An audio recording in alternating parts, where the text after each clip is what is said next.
안녕하세요. 지금 현재가 너무 행복한 40대 여자입니다. 저희 엄마가 유튜브 사연을 하루 종일 라디오처럼 틀어놓으면서 자주 듣는 편이라 엄마한테 가는 날이면 같이 듣게 되는데요. 같이 사연을 들으면서 엄마가 너도 한번 보내보라며 볼 때마다 성하셔서 고민을 하다가 용기를 내어 글을 씁니다. 그럼 제 얘기를 시작하겠습니다. 저는 연애보다는 재테크에 관심이 더 많은 사람이었습니다. 물론 지금도 그 마음은 크게 변하지 않은 것 같아요. 그래서 근처에 있는 주거래 은행을 정말 자주 방문했습니다. 관심이 생기는 펀드가 생기면 궁금한 사항 담당 은행원께 여쭤보러 자주 갔어요. 언제나 친절하고 세세하게 답변을 해줘서 갈 때마다 그 은행원을 찾아갔죠. 그 은행원이 바로 둘째 신우였습니다. 그렇게 저는 둘째 신우와 친해지게 되었어요. 가끔 퇴근하는 길에 만나면 커피 한잔 할 정도의 개인적인 친분이 쌓였죠. 제가 적금 만기 해약하러 간 날이었는데요. 그날 둘째 신우가 저한테 그러더라고요. 요즘 만나는 남자 없다고 했죠? 혹시 제 남동생 소개받아 볼래요? 내 동생 진짜 잘생겼어요. 한 번만 만나봐요. 갑작스럽게 남동생을 소개시켜준다는 말에 당황한 저는 일단 거절을 했어요. 하지만 둘째 신우가 적극적으로 밀어붙여서 얼떨결에 소개를 받게 되었습니다. 둘째 신우의 말대로 남편은 매너가 좋고 훤칠하게 잘생겼죠.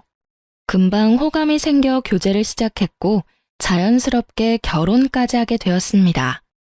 연애에 크게 관심이 없었던 제가 이렇게 물 흐르듯 결혼까지 하게 된 건 둘째 신우의 적극적인 지지가 뒷받침되어서 그랬던 것 같아요. 저희 둘이 결혼한다고 하자 둘째 신우가 얼마나 좋아했는지 몰라요.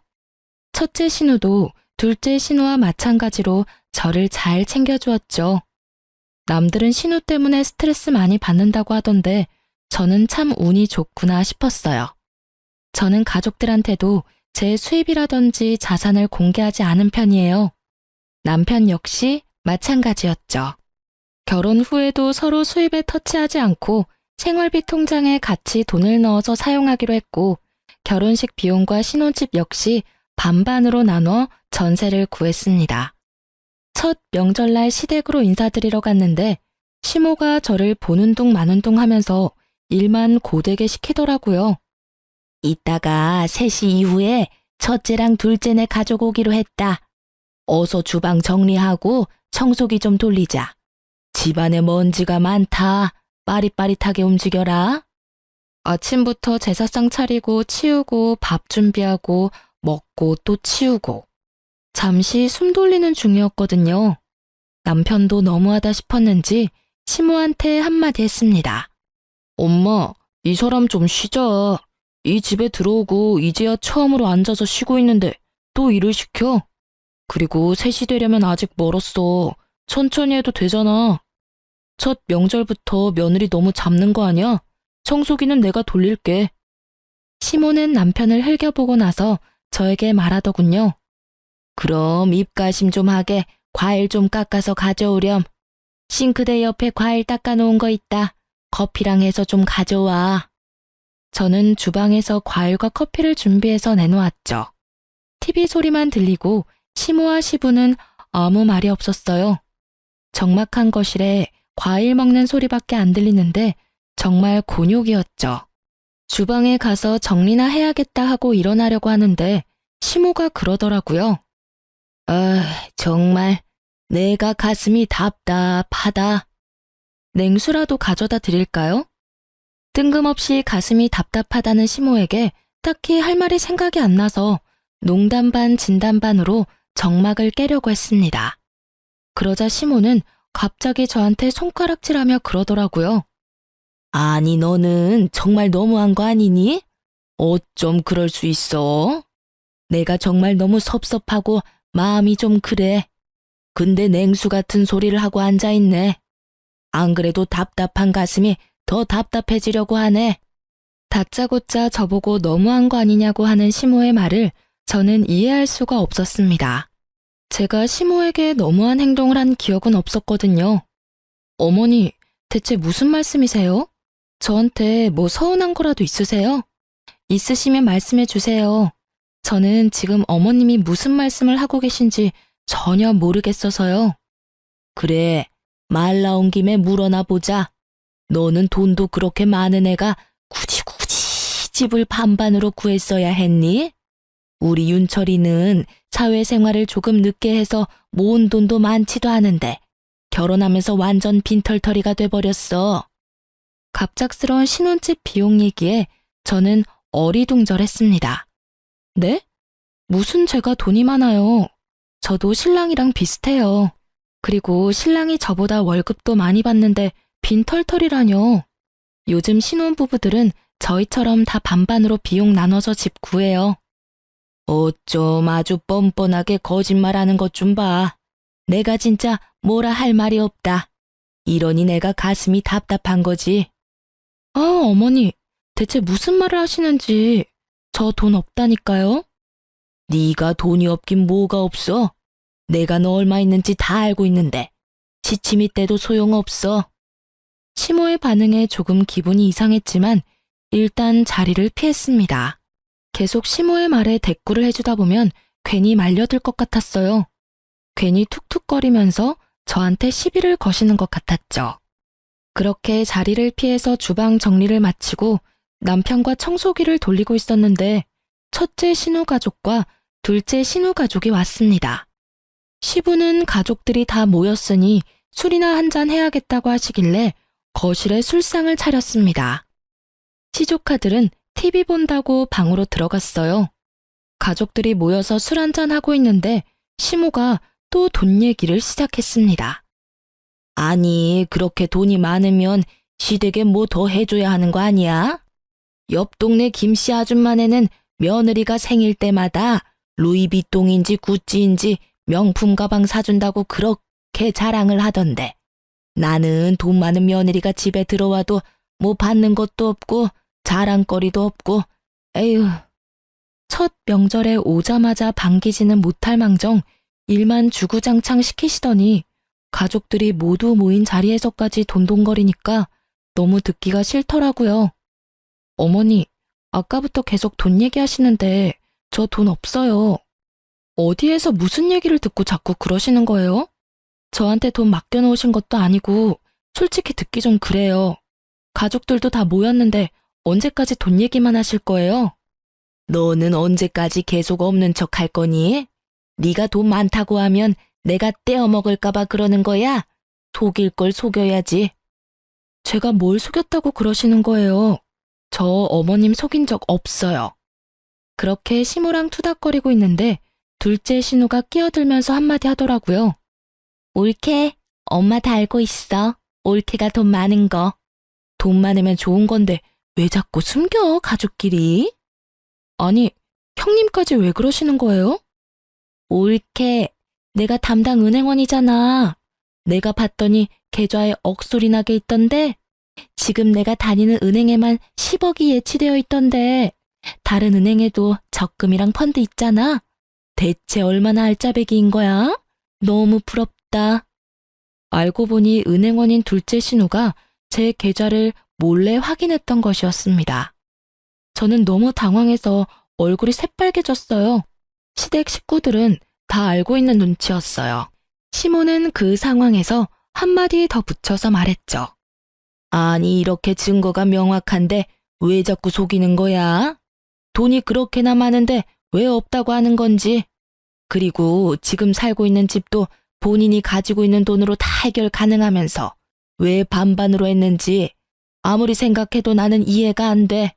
저는 할 말을 잃어서 뭐라고 답변을 해야 할지 머릿속이 새하얘졌습니다. 그때 첫째 신우가 그러더군요. 둘째가 계좌 보고 입이 떡 벌어졌다던데. 그래서 막내 소개시켜줘야 한다고 한동안 엄청 호들갑 떨었잖아. 내가 진짜 꼭 우리 막내한테 소개시켜줘야겠다 싶었지. 너는 누나한테 진짜 감사한 마음으로 살아야 해. 저의 자산을 확인한 둘째 신우가 돈을 보고 남동생을 소개한 것이었어요. 사실 제가 예전 비트코인 초반에 이득을 많이 봤습니다. 초반에 들어갔다가 정점일 때 뺐죠. 남들 잃을 때 저는 몇십 배로 자산이 불었어요. 현재는 우량주 주식 거래와 적금으로 안전하게 보유 중입니다. 우리 엄마 그래서 자기 아들 팔자 바로 피는 줄 알고 좋아했는데 생각한 대로 되지 않아서 섭섭했나 보다. 엄마 팔자가 그렇게 바로 쉽게 펴지겠어? 마음의 여유를 가지고 천천히 기다려. 재촉하면 될 일도 안 돼. 아니, 계속 없는 척 하니까 너무 얄밉잖아. 그리고 돈 있는 사람이 좀 더 쓰면 어때서? 처음부터 칼같이 반으로 하고 아주 대단하셔. 저는 신우들과 시모의 대화에 몸이 부들부들 떨렸습니다. 형님, 남의 개인정보 열람하는 건 불법 아닌가요? 우리가 이제 남인가? 가족이잖아. 아니, 그리고 돈이 없는 것도 아닌데 뭐 어때? 우리한테 유세 좀 부려도 돼. 그리고 올케도 조금 너무했어. 아무리 반반 결혼이라지만 엄마한테는 작은 선물이라도 해주면 좋잖아. 우리 엄마 돈 많은 며느리 들어온다고 동네방네 소문 다 냈는데 받은 게 하나도 없으니까 괜히 올케한테 심술만 부리잖아. 남의 정보를 함부로 열어보고는 일말의 죄책감이나 미안한 감정이 없는 둘째 신우나 제가 열심히 모으고 재테크한 돈으로 콩고물 좀 안 떨어지나 하고 바라는 시댁 식구들이 너무 꼴보기 싫었습니다. 도저히 말이 안 통하는 시댁 식구들과 한시도 같이 있을 수 없어 저는 그 자리를 박차고 나왔습니다. 망치로 꽝 하고 맞은 느낌이었고 아무 생각도 안 나더라고요. 제 뒤를 따라 나온 남편이 위로는 못할 망정 속을 긁는 소리만 해댔습니다. 이렇게 갑자기 가버리면 어떡해? 가족들 다 있는데 나가버리는 건 예의가 아니잖아. 예의? 예의를 아는 사람들이 그래?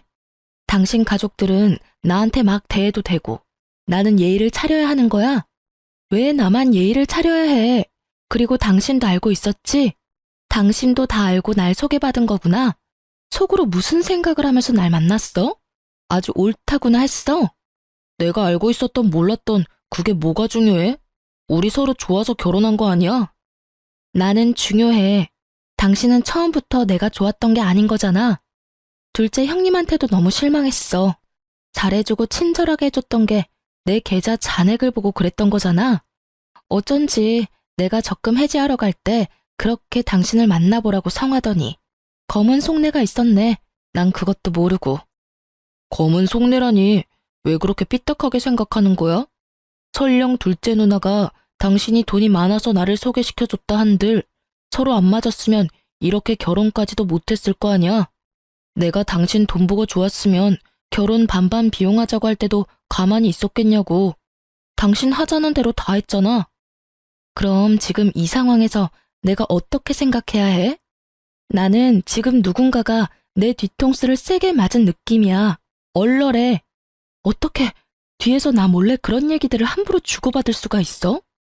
입장 바꿔서 생각해봐 한번. 우리 가족이 지금 당신 돈으로 우리가 뭘 한 것도 아닌데 왜 그렇게 예민하게 반응해? 그저 계좌에 돈이 많다. 이 정도만 알고 있는 거잖아. 당신이 이렇게 뛰쳐나오면서까지 화를 낼 일인 거야? 나는 지금 아무리 생각해도 이해할 수가 없어. 어떻게 남의 개인정보를. 이게 말이 돼? 가능한 일이야? 지금 나는 내 돈으로 뭘 했고 안 했고가 중요하지 않아. 그렇게 한참을 남편과 실랑이를 벌이다가 저는 결국 집으로 왔습니다. 마음의 응어리가 풀리지 않은 채 흐지부지하게 넘어가 버리게 되었죠. 저희가 전세가 끝날 시기에는 아파트 매매를 한번 알아보고 있었는데 괜찮은 위치에 아파트가 있다고 해서 자세히 알아보는 중이었습니다. 여보, 여기 위치가 괜찮은 것 같네. 1900세대 정도라서 단지도 꽤 크더라고. 그리고 우리 둘 회사 출퇴근하기에도 나쁘지 않은 거리 같아. 첫째 누나가 이 근처 살잖아. 여기 인프라도 괜찮다고 하더라고. 단지 조성도 잘 되어 있고 깨끗하대. 나도 여기 예전부터 눈여겨보긴 했어. 그럼 이 아파트 매매 나오는 걸 계속 주시해야겠다. 여기 가격이 꽤 되던데? 매매 자금을 어떻게 하는 게 좋을까? 우리 어차피 아파트 이사 가고는 임신 계획도 잡을 거고 당신 휴직도 해야 하고 하는데 이참에 우리 돈을 합치는 건 어때? 돈을 합치자고? 싫어. 나 최대한 일할 수 있을 때까지 일할 거고 휴직하더라도 생활비 내던 건 계속 낼 수 있어. 굳이? 그럼 우리 평생 이렇게 돈 따로 관리하면서 살 거야? 은근슬쩍 돈을 합치자고 하는 남편의 말에 지난 명절 때 일이 생각나서 단칼에 거절했습니다. 남편은 이해 못하겠다는 식으로 굴더라고요. 여보, 나는 우리 친정엄마 아빠한테도 내 자금 얘기 안 해. 당신이 내가 보유한 금액을 알고 있더라도 달라지는 건 없어. 왜 그렇게까지 해야 해? 살다 보면 예상치 못한 일이 생길 수도 있고, 그리고 같이 관리하면 더 편하잖아. 예상치 못한 일이 생기면 그때 생각하면 되는 거 아니야? 아직 생기지도 않은 일을 벌써부터 걱정할 필요는 없잖아. 그리고 나는 생활비 통장에 돈 넣어서 쓰는 거 별로 안 불편한데? 오히려 편하고 좋은데? 당신은 뭐가 그렇게 불편한 건데? 뭐 불편하다는 건 아니고 왜 계속 따로따로 관리해야 하는 건지 난 이해가 안 가서. 여보, 다른 집들은 남편이 각각 돈 관리하는 거 오히려 좋아한다던데. 당신 돈 필요할 때 당신이 마음대로 쓰면 되는 건데 뭐가 문제야? 그리고 연봉은 나보다 당신이 더 많이 받잖아. 같이 쓰는 공용 생활비 외엔 당신이 남은 돈으로 뭘 하던 상관 안 하겠다는데 좋아서 날뛰어야 하는 거 아니야? 편하잖아. 계속 돈을 합치고 싶어하는 남편에게 강경하게 저의 의사를 밝혔습니다. 할 말이 없는지 또 얘기는 안 하더라고요. 문제는 이 다음부터였습니다. 회사에 있는데 시모한테 전화가 오더라고요. 너네 아파트 매매할 계획이라면서? 지금 보고 있는 아파트 매매 가격 내가 확인해 보니까 네가 가지고 있는 돈으로도 충분할 것 같은데 이번에도 반반해서 할 거니? 남편이 시모한테 얘기를 한 건지 제가 전화 받자마자 제 돈으로만 아파트를 매매하라고 하더라고요. 어머님, 지금 당장 이사 갈 것도 아닌데 굳이 전화까지 하셔서 얘기하실 일이에요? 너가 또 반반하자고 할 것 아니야. 지금부터라도 내가 귀에 딱지 않도록 얘기해줘야지. 아, 어머님, 반반으로 하던 제가 다 하던 그건 저희 부부가 결정할 일이라고 생각해요. 이렇게 저희 부부가 의논할 일 있을 때마다 어머님이 계속 관여하실 거예요? 어른이 의견을 주겠다는데 그게 뭐가 문제니? 너는 대체 그 많은 돈 아껴뒀다 뭐에 쓰려고 그래? 다들 그렇게 돈 모아서 집 사는 거지. 제 돈으로 뭘 하던 그건 제 마음이죠. 그리고 저 지금 회사예요. 돈 얘기하실 거면 나중에 하세요. 지금 업무 처리할 것 있어서 끊겠습니다. 그날 퇴근하고 집에 들어갔는데 너무 화가 나더라고요. 당신 어머님한테 무슨 얘기를 했길래 내 돈으로 아파트를 매매하라 어쩌라 그러시는 거야? 왜 자꾸 우리 일에 어머님이 자꾸 끼시는 거냐고. 왜? 엄마가 전화했었어? 난 별 얘기 안 했어. 그냥 아파트 매매 알아보고 있다 했지. 아파트 매매를 왜 내 돈으로 해야 해? 왜 그게 당연하다는 듯이 말씀하시냐고. 당신이 돈이 나보다 더 많으니까 하시는 말씀이시지 뭐. 그리고 당신 돈으로 하면 또 어때? 어차피 우리 평생 같이 살 거잖아. 아, 정말 내가 기가 차서 말이 안 나온다. 그래, 내 돈으로 매매한다 쳐. 그럼 명의는? 명의 얘기는 안 나오겠어? 공동명의 하는 게 뭐 어때서?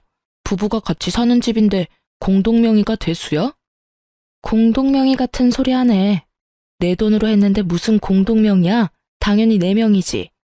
근데 내 단독 명의로 했다고 해봐. 어머님이 또 가만히 계시겠어? 아니, 다들 왜 내 돈 가지고 이래라 저래라 하는 거야 정말? 내가 돈 모으는데 뭐 보태준 거라도 있어 다들? 당신은 말을 또 왜 그렇게 해? 왜 자꾸 비꼬는 거야? 우리 가족이 나쁜 마음 가지고 얘기하는 거 아니잖아.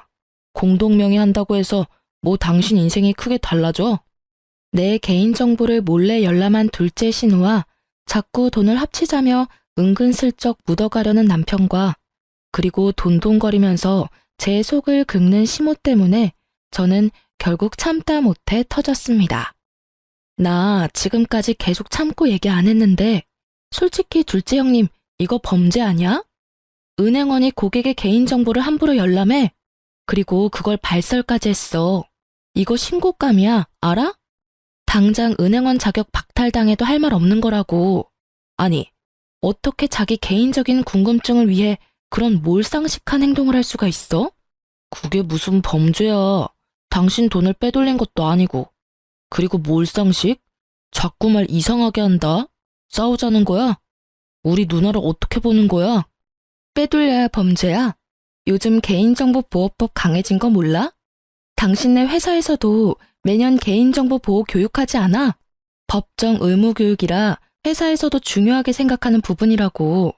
개인정보가 얼마나 민감하고 예민한 부분인데 심지어 개인정보 보호가 제일 중요한 은행에서 은행원이라는 사람이 어떻게 그런 행동을 할 수 있는지 아무리 생각해도 이해가 안 돼. 나는 사기 결혼 당한 것 같아. 정말 너무 화가 나고 배신감 들어. 어차피 나중에 서로 공유하게 될 건데 왜 그래?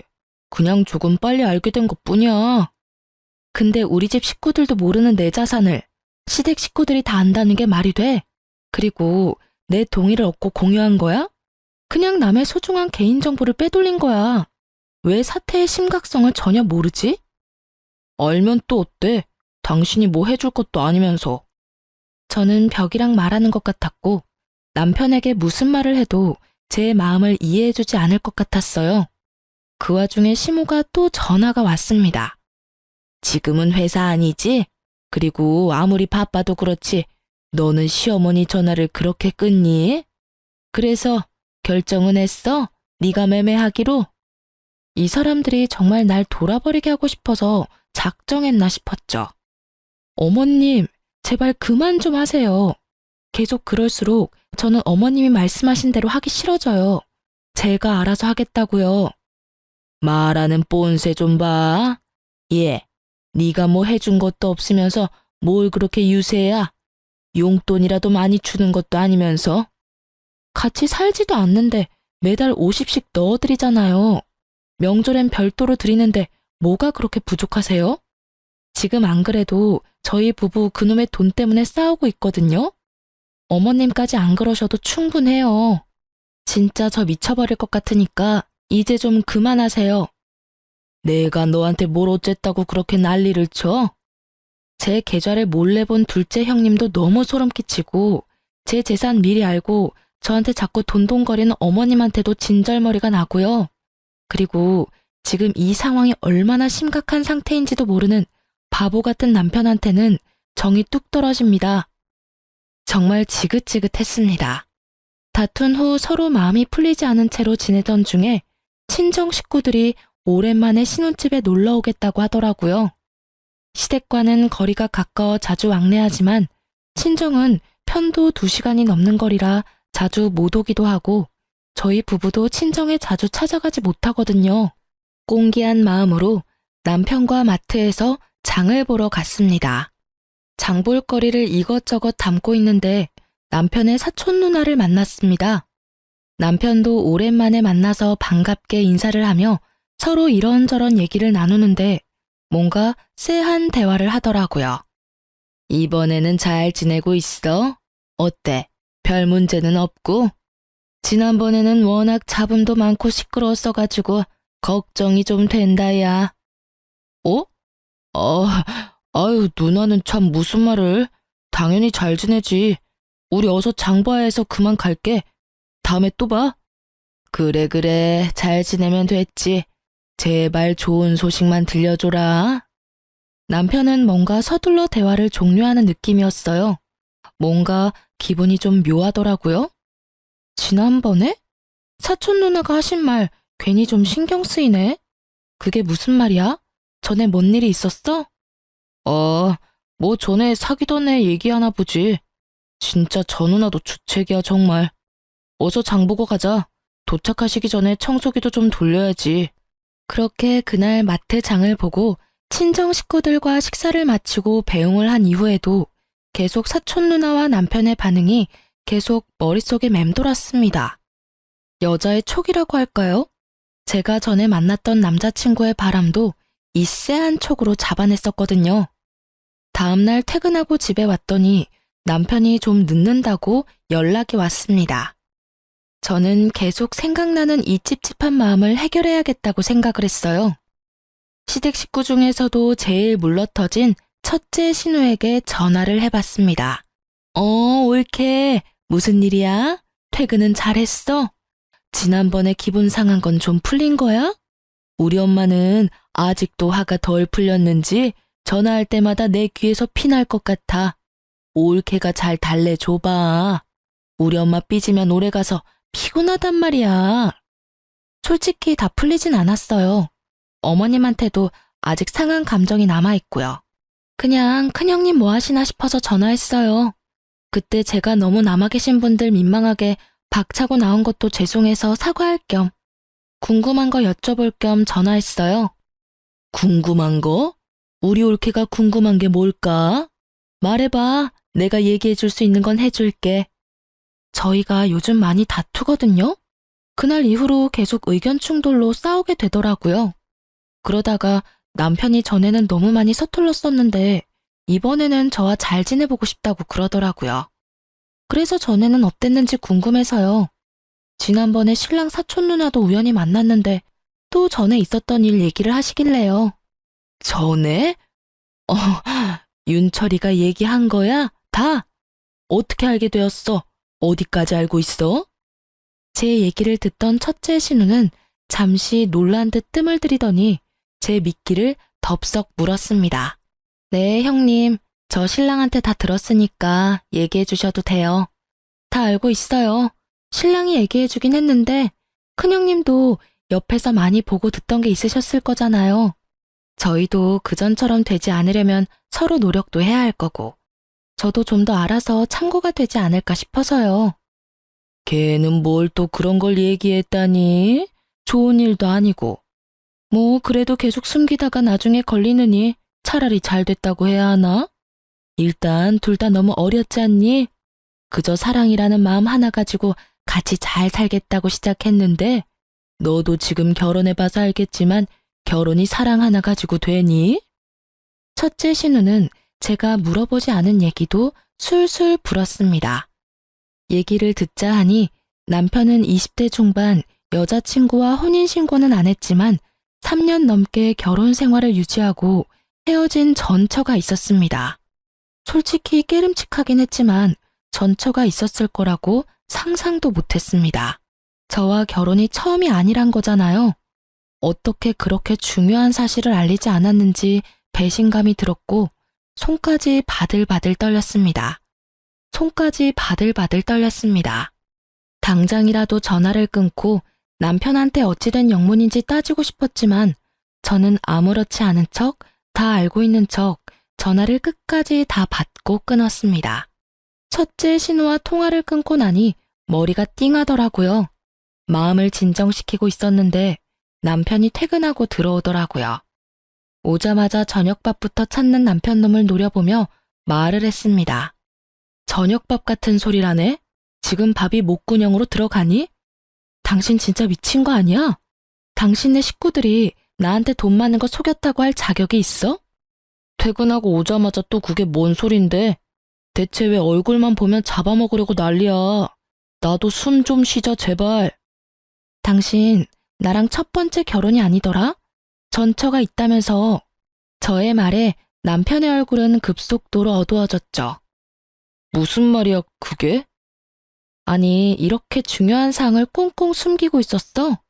재혼이면 재혼이라고 처음부터 밝혔어야지. 내가 돌싱남이랑 결혼을 했을 줄은 꿈에도 생각 못했네. 누구한테 들었어? 누구한테 들었는지가 중요해 지금?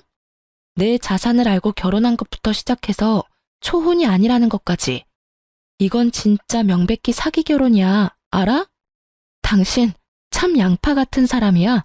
아주 까도 끝이 없어. 혼인신고는 안 했어. 철없을 때 얘기야. 어렸을 때 얘기라고. 결혼 생활이라고 말할 정도까지는 아니고. 3년 넘게 결혼 생활을 했다면서 혼인신고 하나 안 했다고 당당하다는 거야? 당신 생각은 이게 아무 문제가 없는 일이라는 거지? 법적으로는 깨끗하잖아. 요즘 애들은 뭐 결혼 전에 동거도 한다는데 그거랑 뭐 다를 게 뭐 있어? 크게 문제 삼을 일도 아니잖아. 크게 문제 삼을 일이 아니라고? 대체 당신은 무슨 생각을 하고 사는 거야? 반대로 내가 그랬다고 하면 당신은 가만히 있었을 것 같아? 둘째 형님이 내 계좌 훔쳐본 것도 별일 아니라고 하더니 왜 이제 전처 있는 것도 큰 문제 아니라고 우겨댈 셈이야? 야, 진짜 사람 하나 바보 만드니까 좋아? 당신 가족들 정말 사기꾼이야. 당신도 마찬가지고. 뭘 사기를 쳤다는 거야, 자꾸. 대체 뭐가 사기 결혼이냐고. 지금 나한테 일어나고 있는 모든 상황들이 사기 아니냐고. 어떻게 사람들이 그럴 수가 있어? 너는 맨날 너만 피해자야? 뭐가 그렇게 화가 나고 뭐가 그렇게 억울해? 대체 왜 매번 예민하게 반응하는 건지 나는 이해할 수가 없어. 반성의 기미는 하나도 안 보이는 남편놈을 보면서 가만히 있어서는 안 되겠더라고요. 이렇게 당하고만 있을 수는 없잖아요. 저는 천천히 생각해 봤습니다. 일단 둘째 신우일부터 처리해야겠다고 생각했어요. 은행원이 어떻게 남의 개인정보를 볼 수 있는 건지, 그게 진짜 가능한 건지 여기저기 찾아가 확인해 봤습니다. 인터넷으로도 열심히 검색을 해봤더니 세상에 이런 경우가 또 있었더라고요. 그래서 개인정보를 함부로 열람한 경우 어떻게 되는지 많이 알아보고 공부도 했습니다. 먼저 저는 국민신문고를 통해 둘째 신우를 고발했습니다. 그 다음으로는 금감위에 민원을 넣었죠. 그렇게 둘째 신우한테 똥을 투척하고 저는 짐을 챙겨 친정으로 내려갔습니다. 시댁은 당연히 발칵 뒤집어졌고 둘째 신우는 당연히 은행원 자격을 박탈당했습니다. 시댁 식구들한테 연락이 계속 오는 바람에 전화통은 불이 났죠. 남편놈한테 오는 전화만 받았습니다. 당신 제정신이야? 우리 둘째 누나 밥줄 끊기게 할 생각이야? 당장 철회해? 무슨 짓을 벌인 거야 대체? 우리 가족이 너한테 뭘 그렇게 잘못했어? 내가 전에 얘기했지? 개인정보 보호가 얼마나 중요한 건지. 남의 정보를 몰래 열람해서 발설까지 하는 은행원을 어떻게 믿고 은행 업무를 봐? 당신은 그런 은행원을 믿을 수 있을 것 같아? 나는 못 믿어. 당신은 가족이니까 별일 아니라고 생각하겠지만 이거 엄청 큰 범죄야. 몰랐으면 이제라도 좀 깨달았으면 좋겠네. 지금 둘째 누나 은행에서 쫓겨났어. 지금 벌금까지 물게 생겼다고. 너한테 피해준 거 없잖아. 왜 이렇게까지 일을 크게 만드는 건데? 남편은 둘째 신우가 잘못한 일은 전혀 생각 못하고 당장 철회하라며 발악을 하더라고요. 그러게 왜 남의 개인정보를 몰래 보냐고. 당연한 결과야. 벌금 몇 천만 원밖에 안 하던데 솔직히 더 강하게 벌금 때려야 하는 거 아니야? 몇 천만 원? 네가 돈이 많아서 몇 천만 원은 아주 우습구나. 맞네. 네가 우리 가족을 얼마나 우습게 봤으면 이래. 진짜 돈이 대단하다 대단해. 이것 봐. 남의 개인정보를 여기저기 발설해서 뭔 얘기만 하면 남의 재산 들먹이기나 하고 전혀 반성의 기미가 보이질 않잖아. 왜 아직도 정신을 못 차리는 거지? 지금 당신네 가족은 지금 나한테 미안하다고 싹싹 빌어야 하는 거 아니야? 어쩜 이렇게 당당해? 우리가 남이야? 너랑 나랑 부부야. 정신 차려. 왜 너한테 싹싹 빌어야 하는데? 네가 우리한테 잘못했다고 용서를 구해야지. 아, 정신 차려야 할 건 둘째 신우겠지. 아니다. 시댁 식구들 모두 정신 차려야 해. 내가 봤을 땐 다들 제정신이 아닌 것 같아. 그리고 솔직히 따지면 우리 둘은 남이지. 피가 섞인 것도 아니고. 그래, 네 마음대로 해라. 나 지금 너희 회사 앞으로 가는 길이야. 엄마랑 둘째 누나도 같이 가고 있으니까 가고 단단히 해. 도망칠 생각하지 마. 잘못했다고 미안하다고 반성하는 모습을 보이지 못할 망정 회사로 찾아오고 있다고 협박하는 시댁 식구들이 한편으로 너무 대단해 보였습니다. 오히려 잘 되었다는 생각도 들었어요. 아, 그래? 근데 어쩌지? 나 회사 그만뒀어. 가봤자 별 소득도 없을 거고. 나 회사에서 망신시켜주고 싶어서 그런가 본데 이미 회사의 사정 다 얘기해서 회사 사람들 다 알 텐데. 가봤자 좋은 소리 못 들을걸. 괜히 오기 부리지 말고 조용히 집에나 가세요. 시댁 식구들이 회사에 찾아올 수도 있을 거라는 생각을 진작에 했죠. 친정에 내려가기 전에 회사의 사정 얘기하고 바로 퇴사했습니다. 혹시나 했었는데 역시나였던 시댁 식구들이었죠. 저는 시댁 식구들과 쓸데없이 감정 소비할 시간이 없었어요. 남편 전처의 행방을 찾고 있었거든요. 수소문 끝에 남편의 전처를 찾아갔습니다.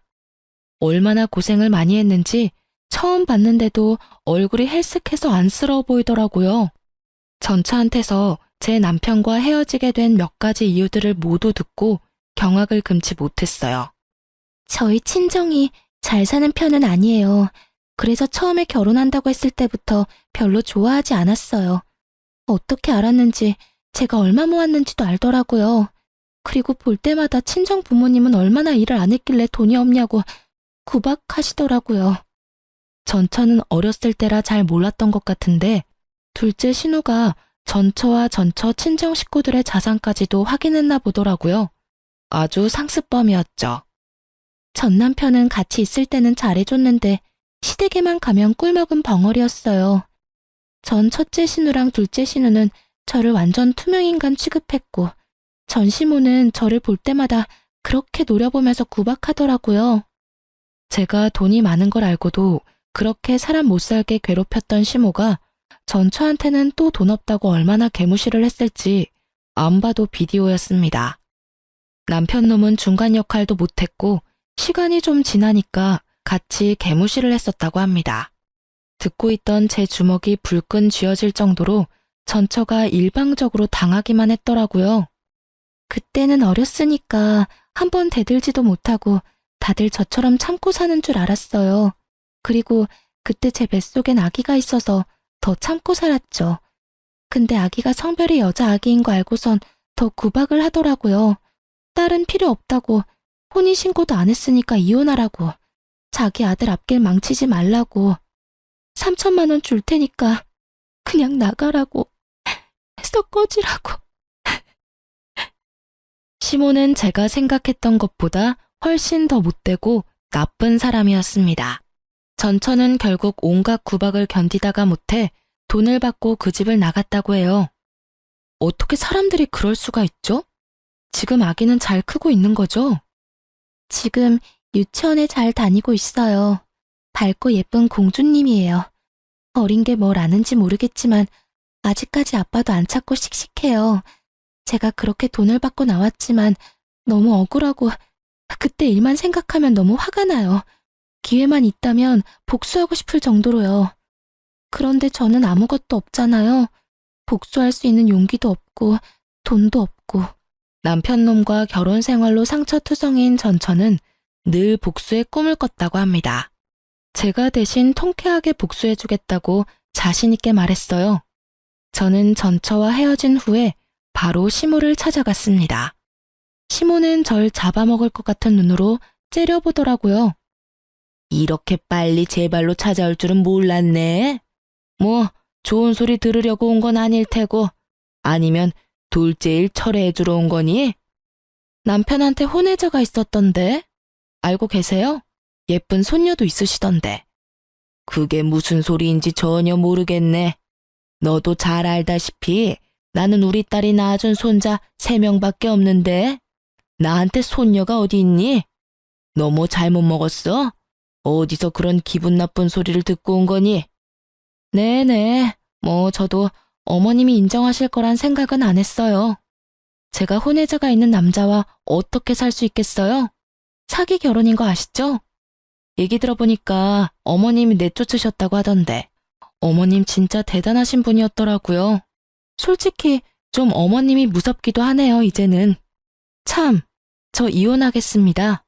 이 얘기 해드리려고 찾아온 거예요. 제 말이 끝나기가 무섭게 시모가 코웃음을 치며 말하더군요. 너 너무 웃긴다, 얘. 우리 아들이 뭘 사기를 쳤니? 직장이랑 학력 숨기고 너한테 돈을 뜯어냈니? 뭐, 네 자산 얼만지 알고 있었다고 그게 큰 문제가 될 것도 아니고. 그리고 그 돈을 우리가 몰래 빼돌린 것도 아니지 않니? 어떻게 사기 결혼을 입증할 건데? 혼인 취소 소송이라도 하려고? 이혼하면 그냥 넌 이혼녀 되는 거야.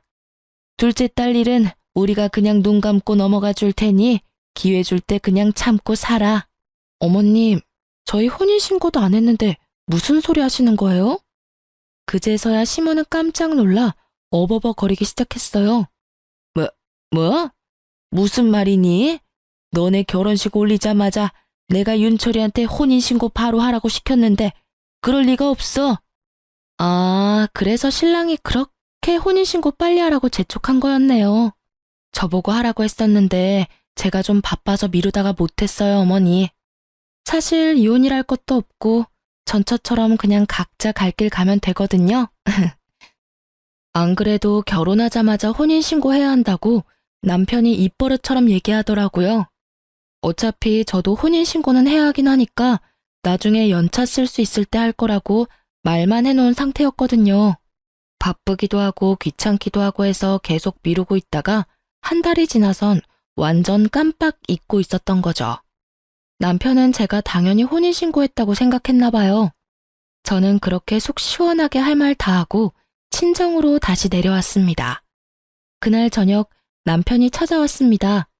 저를 보자마자 무릎까지 꿇고 싹싹 빌기 시작했어요.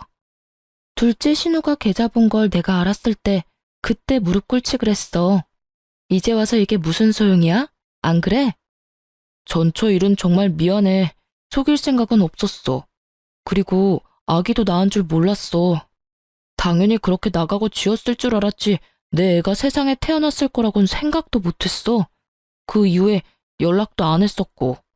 당신네 식구들이 다 와서 무릎 꿇고 싹싹 빈다고 해도 나는 마음 다시 돌릴 생각 없어. 우리 뭐 서로 주고받을 것도 없고 지금 신혼집 정리해서 그 돈만 받으면 될 것 같고. 아, 당신이 결혼할 때 가져온 8천만 원은 바로 이체해 줄게. 다시는 돈 합치자는 얘기 안 할게. 제발 한 번만 눈 딱 감고 넘어가 주라. 우리 집에서 당신한테 돈 얘기 못하도록 내가 입단속도 잘할게. 응? 돈 없는 전처는 그렇게 무시하고 내쫓더니 나는 돈이 있으니까 놓치기 싫은가 봐. 나도 돈 없었으면 진작에 내쫓겼을 텐데. 그렇지? 어차피 나랑도 혼인신고 안 했는데 또 어디 가서 애먼 여자 붙잡고 첫 결혼인 척 연기하면서 살아가 봐. 가만 보니 너 참 재주도 좋다. 연기력이 일품이야. 아, 너네 가족들 전체가 다 배우해야겠어. 사람 하면 깜빡 속이고 결혼시킨 다음에 혼인신고 딱 해놓고 낙장 불입 외칠 게 뻔하지. 내가 까먹었으니 망정이지. 너란 놈이랑 하마터면 가족으로 묶일 뻔했잖아. 끔찍하다 끔찍해. 아니야, 그렇지 않아. 혼인신고는 안 해도 돼. 나중에 언제든 마음 바뀌면 헤어져도 좋아. 대신 지금은 아니야. 내가 그동안 못했던 것 10배, 100배로 더 잘해줄게. 아무리 얘기해도 남편 놈은 갈 생각을 안 하더라고요. 저는 남편 보는 앞에서 8천만 원을 이체해줬습니다. 자, 봐봐. 나 지금 8천만 원 보냈다. 확인해봐. 결혼식 비용이랑 전셋집 비용 너가 낸 만큼만 지금 다 보냈으니까 더 이상 왈가왈부 하지 말고 깔끔하게 헤어지자. 그 집은 집주인한테 얘기해놨거든? 부동산에 얘기해서 이미 내놓은 상태야. 당신도 얼른 짐 정리해서 이사갈 준비해. 너 때문에 감정 낭비, 시간 낭비 더 이상 하기 싫어. 알겠지? 곱게 안 나가면 네가 그렇게 좋아하는 돈 써서 사람 불러서 쫓겨나게 만들어줄 테니까 어디 한번 버틸 때까지 버텨보던가. 깔끔하게 모든 상황을 정리하고 저는 자유가 되었습니다. 회사도 그만둔 상태라 심심하기도 하고 솔직히 자금 여유도 있어서 2달간 유럽 여행도 다녀왔어요. 여행 다녀오고 듣게 된 이야기인데 첫째 신우가 전처와의 비밀을 제게 다 털어놓은 걸 그들도 알게 되었는지 전 남편이 누나랑 영 끊겠다며 난리도 아니었다고 하더라고요. 그리고 그 집은 아들이 최고인 집이라서 이번 이혼의 원인이 오로지 첫째 신우 때문이라고 생각했는지 신우한테 더 이상 친정에 찾아오지 말라고 한 소리 했다더군요. 유럽 갔다 와서 모르는 전화번호 받았더니 첫째 신우가 제게 얼마나 한풀이를 하는지 아주 시겁했답니다. 그들은 끝까지 정신을 못 차릴 인간들이에요. 똥은 무서워서가 아니라 더러워서 피한다죠. 그런 심정으로 그들과 되도록 마주치지 않는 게 상책이라는 생각이 드네요. 둘째 신우는 당연히 은행으로 재취업 못하고 겨우 중소기업 경리로 취업했다고 하더라고요. 저는 그 회사에 전화해서 개인정보로 은행원 자격 박탈당한 사람이라고 얘기해줬죠. 그 얘기를 들은 그 회사 대표는 굉장히 당혹스러워 하더라고요. 결국 둘째 신우는 3개월 만에 또 잘려서 정규직은 물 건너갔다고 하더라고요. 이후에 한동안 국내로만 여행 다니면서 푹 쉬었어요. 지금은 친정 근처로 거주지를 옮겨놓은 상태라 새로운 회사에 재취업해서 잘 적응 중입니다. 참, 전 남편의 전처와는 지난번 만남을 계기로 친해져서 가끔씩 연락하고 지내는 친구가 되었어요. 그러다 종종 만나선 전 남편과 전 시댁 식구들을 안주 삼아서 얘기하다 보면 시간 가는 줄 모를 정도라니까요. 저는 처음 자기소개할 때 얘기했듯이 지금 너무 행복한 인생을 보내고 있습니다. 역시 저는 혼자서 지내는 게 맞나 봐요. 전 둘째 신우의 꼬임에 빠져서 잠시 제가 추구하는 삶과 다른 삶을 잠깐 살게 되었는데 결혼은 제 운명이 아니란 걸 깨닫게 되었습니다. 제 사연 재미있게 들으셨나 모르겠네요. 저희 엄마도 듣고 계시겠죠? 여러분도 지금 인생이 행복하길 바라며 저는 이만 사연을 마치겠습니다. 감기 조심하시고 나쁜 사람도 조심하세요. 감사합니다.